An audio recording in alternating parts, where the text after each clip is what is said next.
मेरा नाम हरीश पालीवाल है। मैं बचपन से थिएटर से जुड़ा हुआ हूँ।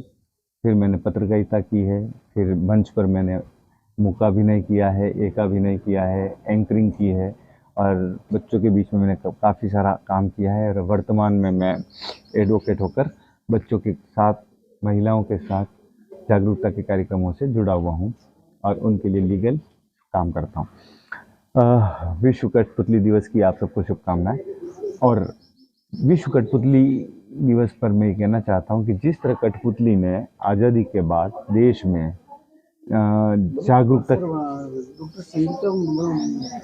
जागरूकता की अलग जगह, वो खड़ी सामने, वो खड़ी, जिस तरह कठपुतली ने आज़ादी के अभियान में जागरूकता और आज़ादी की अलग जगह, तब वो कठपुतली हमारे देश में एक मुखौटा थी अभिव्यक्ति की। धीरे धीरे वो मुखौटा, वो अभिव्यक्ति की तस्वीरें जो हैं वो समय के साथ बदलती गई और आज वो मौन हो गई, विलुप्त हो गई, गुम प्राय सी गई है।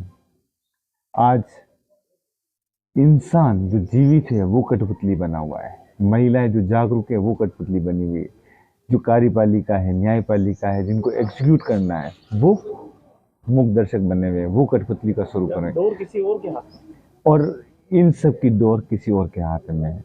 तो ये जो दौर आया है, इस दौर को बदलना होगा, इस दौर को बदलना होगा और फिर एक जन जागरूकता के अभियान के लिए उस कठपुतली को जीवित करना होगा कि वो अपने दौर में की बात, अपनी अभिव्यक्ति की बात, जो संविधान में उसको अनुच्छेद 19 में दिया हुआ है, राइट है कि अपने वो अभिव्यक्ति, विचारों की अभिव्यक्ति के साथ अपनी बात को सही मंच पर, सही पटल पर रख कर लोगों को जागरूक कर सके, सामाजिक मुद्दे उठा सके, अन्याय के विरुद्ध बोल सके, समाज में जन जागरूकता का वातावरण फैला सके और न्याय, वंचित वर्ग के लोगों को न्याय दिला सके, और जो शासक के रूप में काम कर रहे हैं, जो समाज सेवक के रूप में काम कर रहे हैं, वो गरीब और वंचित परिवारों की मदद कर सकें।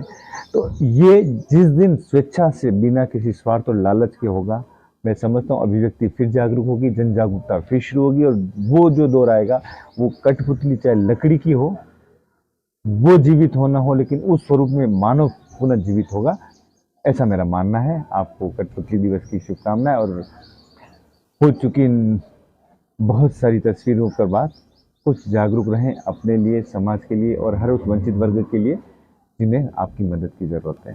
Thank you. आप काफी लंबे समय से कलाकार के जुड़े हुए हैं। आज ये कलाकार कहाँ हैं और उनकी रहन सहन कहाँ है? क्या वो लुप्त हो गए हैं, कुछ जीवित है? आज भारतीय लोक कला मंडल में कुछ कला को थोड़ा सा जीवित रखा है।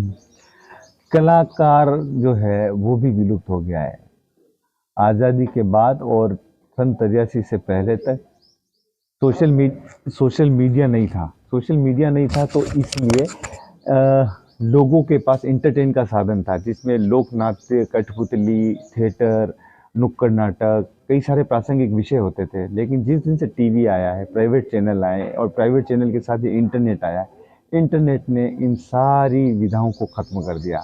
आज थिएटर के लिए महीने महीने भर प्रैक्टिस करने वाला आदमी जब शो करने जाता है तो उससे 5 आदमी नहीं मिलते हैं, वो घरों में बैठकर मोबाइल से खेल रहे होते हैं। तो ये जो कलाकार है ये भी सोशल मीडिया की भेंट चढ़ गया है। थिएटर जो है वो सोशल मीडिया की भेंट चढ़ गया है। मॉल खाली पड़े हुए हैं, फिल्मों में आर्टिस्ट मिल नहीं रहे, फिल्मों के बजट ख़त्म हो गए, फिल्मों को बनाने वाली लागत भी फिल्मों तक निर्देशकों को नहीं मिल पा रही है। ठीक है ना।